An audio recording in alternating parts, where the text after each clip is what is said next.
Fala galera, aqui é o professor Bruno Castelo da Costa. Hoje quinta-feira, vamos ter aí o Rio Surf Survive nesse domingo, em dia 15 de julho, iniciando às 8 da manhã, aqui a Avenida do PP 610. Vou aproveitar para responder mais uma dúvida, mais uma pergunta do nosso integrante, né, da comunidade do Surf em Pedagogy, o João Pedro. Dessa vez o João Pedro me perguntou exatamente quais são os indícios, né, como é que a gente faz para identificar uma vala, porque ele está diante de uma praia de tombo e aquelas praias que tem um caimento mais íngreme e a areia da praia mais grossa.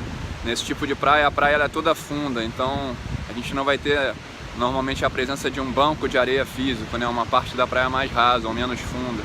A gente vai ter partes da água com menor resistência, então o volume de água que entra, ele acaba encontrando uma parte de menor resistência, uma área de menor resistência, e ele acaba retornando, cria uma vala instantânea, aí gera um retorno de água, muitas vezes por baixo da água que está entrando. Se a gente imaginar que a água que está entrando no volume da onda seja tipo uma fatia de pão, a gente imagina duas fatias de pão, uma entrando e a outra escorrendo, a outra retornando. Então, se a gente começar a olhar o mar em termos dessa perspectiva de placas, por exemplo, placas tectônicas, a gente vê uma entrando e a outra escorregando por baixo, lateralmente, ou retornando em direção ao outside, né, costa fora. Tem algumas formas de a gente visualizar isso aí.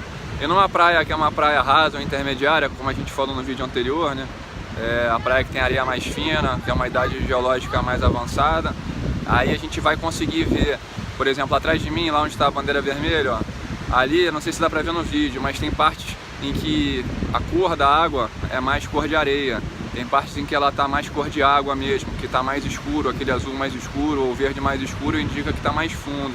Quando tá mais claro, tá mais raso, né? Até muitas vezes a gente consegue avistar a cor da areia mesmo quando a gente está na maré seca ou a gente está numa praia muito rasa.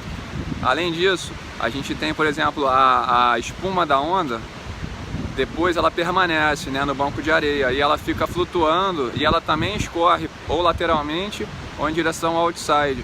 Então a gente acaba vendo como se fossem umas línguas, ao invés de ser língua negra de esgoto, como tem em São Conrado, a gente vai ver línguas esbranquiçadas ou cor de areia, que são como se fosse vestígio de uma explosão de espuma, que ele está ali ao sabor da corrente, ele acaba demarcando a vala. E lá na cabeça da vala, onde a vala termina, o João Pedro também perguntou: eu vi um resgate de uma menina que os guarda-vidas foram buscar ela, parecia que estava a 1 km de distância da praia. A vala, a corrente de retorno, ela perde de força, em média, 100 metros após a cabeça da vala, a gente ainda pode ter 100 metros costa fora, né, na direção da linha do horizonte.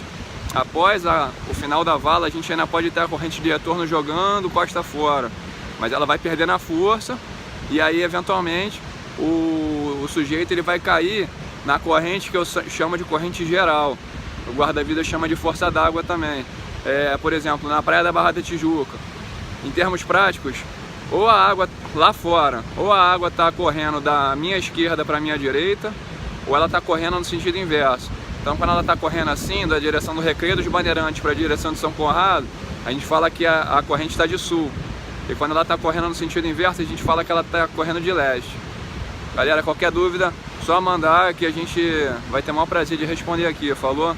Então a gente tem, a gente consegue distinguir a vala também, se a gente tiver um olhar assim mais apurado, a gente observar durante muito tempo, a gente vai começar a conseguir distinguir às vezes, como eu já falei em vídeo anterior aqui, a superfície da água, ela fica encrespada, onde a gente tem uma superfície que é igual a um rio caudaloso, quando a gente tem encontro de rios, encontro de massas d'água que se propagam em direções diferentes.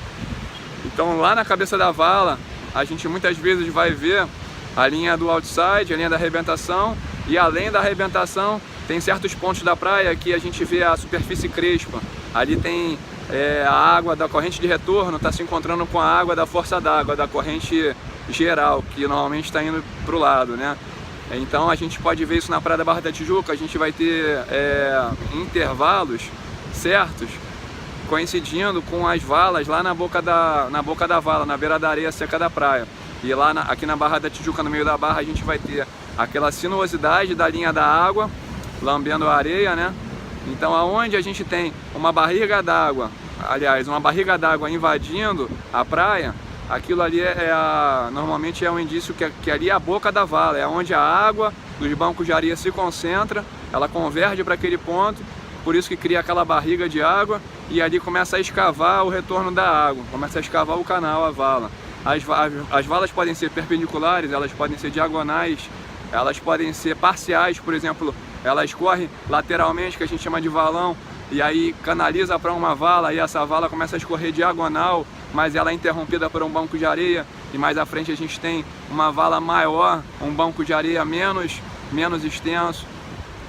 A gente tem um banco de areia muito extenso entre o posto 5 e o posto 6, na verdade entre o 5 e o 5,5, próximo ali do Teatro da Barra. É a vala do Teatro da Barra que a gente chama aqui na Barra.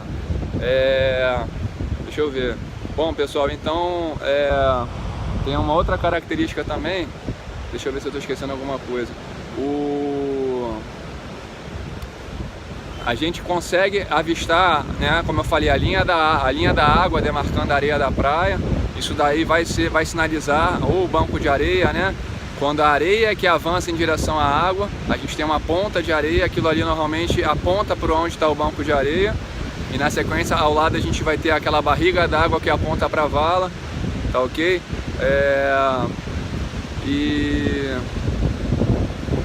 E é isso. Eu acho que a gente tem que observar bastante, treinar nosso olho, para a gente conseguir enxergar essas nuances, tá legal?